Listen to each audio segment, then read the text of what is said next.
ಮಳೆಗಾಲದ ಸಂದರ್ಭದಲ್ಲಿ ವಿಪತ್ತು ಸಂಭವಿಸಿದಾಗ ಮುನ್ನೆಚ್ಚರಿಕಾ ಕ್ರಮವಾಗಿ ಯಾವೆಲ್ಲ ಕ್ರಮಗಳನ್ನು ಕೈಗೊಳ್ಳಬೇಕು ಅನ್ನೋದರ ಬಗ್ಗೆ ಮಂಗಳೂರಿನ ರೊಸಾರಿಯೋ ಹೈಸ್ಕೂಲ್ನಲ್ಲಿ ಪ್ರಾತ್ಯಕ್ಷಿಕೆ ನಡೆಯಿತು. ವಿಪತ್ತು ನಿರ್ವಹಣಾ ಕಾಯ್ದೆ ಅಡಿಯಲ್ಲಿ ರಚಿಸಲಾದ ರಾಜ್ಯ ವಿಪತ್ತು ಪ್ರಕ್ರಿಯೆ ನಿಧಿ ಸಹಕಾರದೊಂದಿಗೆ ಲಭ್ಯವಿರುವಂತಹ ಪ್ರಾಥಮಿಕ ಸಂಸ್ಥೆಯಾಗಿದೆ.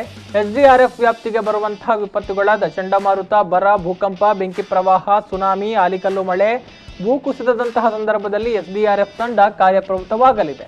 ಇಂದು ಮಂಗಳೂರಿನ ರೊಸಾರಿಯೋ ಹೈಸ್ಕೂಲ್ನಲ್ಲಿ ತರಬೇತಿಯನ್ನು ಹಮ್ಮಿಕೊಳ್ಳಲಾಗಿತ್ತು. 1 ವಾರ ಕಾಲ ತರಬೇತಿಯನ್ನು ಹಮ್ಮಿಕೊಳ್ಳಲಾಗಿದೆ.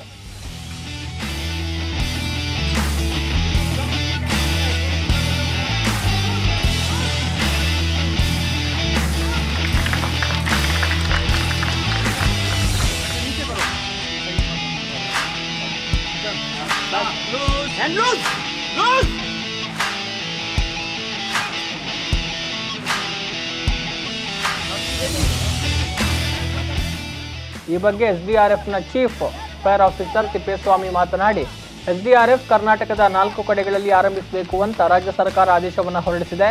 ಅದೇ ರೀತಿ ಡಿಜಿಐಜಿ ಆದೇಶದ ಮೇರೆಗೆ ತರಬೇತಿಯನ್ನು ಆರಂಭಿಸಿದ್ದೇವೆ. ಮಂಗಳೂರಿನಲ್ಲಿ ಬಿ ಕಂಪನಿಯಲ್ಲಿ 75 ಮಂದಿ ಇದ್ದಾರೆ ಅಂತ ಹೇಳಿದರು. State disaster response force start ಮಾಡಬೇಕಂತ ಹೇಳ್ಬಿಟ್ಟು ಸೆಂಟ್ರಲ್ ಗೌರ್ಮೆಂಟ್ ಆದೇಶ ಕೊಟ್ಟಿರುತ್ತೆ. ಆ ಒಂದು ಹಿನ್ನೆಲೆಯಲ್ಲಿ ನಮ್ಮ state disaster response force start ಮಾಡಿ ಈಗ 2013 ನಮ್ಮ ಬೆಂಗಳೂರಲ್ಲಿ ಒಂದು ಕಂಪ್ನಿ ಅಂತ ಹೇಳ್ಬಿಟ್ಟು ಅಲ್ಲಿ ಸ್ಟಾರ್ಟ್ ಮಾಡಿ, ನಂತರ ಕರ್ನಾಟಕದಲ್ಲಿ 4 ಕಂಪ್ನಿಗಳಲ್ಲಿ ಈ ಒಂದು SDRF ಟ್ರೈನಿಂಗ್ ಸ್ಟಾರ್ಟ್ ಮಾಡಬೇಕಂತ ಹೇಳ್ಬಿಟ್ಟು ಕರ್ನಾಟಕ ಗೌರ್ಮೆಂಟು ಇನ್ಸ್ಟ್ರಕ್ಷನ್ ಕೊಟ್ಟಿದ್ದಾರೆ. ಅದೇ ರೀತಿ ನಮ್ಮ DGIG ಅವರ ಆದೇಶದ ಮೇರೆಗೆ ನಾವು ಈ ಒಂದು ಟ್ರೈನಿಂಗ್ ಪ್ರೋಗ್ರಾಮ್ನ ಕಂಡಕ್ಟ್ ಮಾಡ್ತಾಯಿದ್ವಿ. ಇಲ್ಲಿ ಮಂಗಳೂರಲ್ಲಿ ಬಿ ಕಂಪ್ನಿಯಲ್ಲಿ 75 ಮೆಂಬರ್ಸು SDRF ಟ್ರೈನಿಂಗ್ ಮಾಡಬೇಕಂತ ಹೇಳ್ಬಿಟ್ಟು ಈಗಾಗಲೇ ಇನ್ಸ್ಟ್ರಕ್ಷನ್ ಕೊಟ್ಟಿರ್ತಾರೆ. ಆ ಒಂದು ಇದರಲ್ಲಿ ನಾವು ಈ ಒಂದು ಟ್ರೈನಿಂಗ್ ಪ್ರೋಗ್ರಾಮ್ ಕಂಡಕ್ಟ್ ಮಾಡಿ.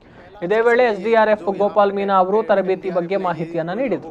पहला सेशन है ये जो यहाँ पर NDRF ने इन लोगों को यहाँ ट्रेनिंग दिया गया। ट्रेनिंग इसलिए दिया गया क्योंकि यहाँ का मौसम और हालात को देखते हुए फ्लड का बहुत ज़्यादा यहाँ चांसेज होते हैं, साइक्लोन होते हैं। उनके लिए हमको यहाँ के जो सिविल डिफेंस है और NCC के नए जो रिक्रूट से नए जो जवान से हैं उनको तैयार करना होता है, उनको अवगत कराना होता है कि यहाँ पर कैसी आपदाएँ आती हैं और आपदा आने से पहले हमको प्रीपेयर होना है, पहले तैयारियाँ करनी होती है।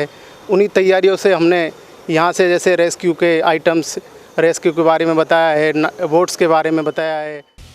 ಮಂಗಳೂರಿನಲ್ಲಿ 1 ವಾರ ಕಾಲ SDRF ತಂಡದಿಂದ ಮುಂಜಾಗ್ರತಾ ಕ್ರಮಗಳ ಬಗ್ಗೆ ತರಬೇತಿ ನಡೆಯಲಿದೆ.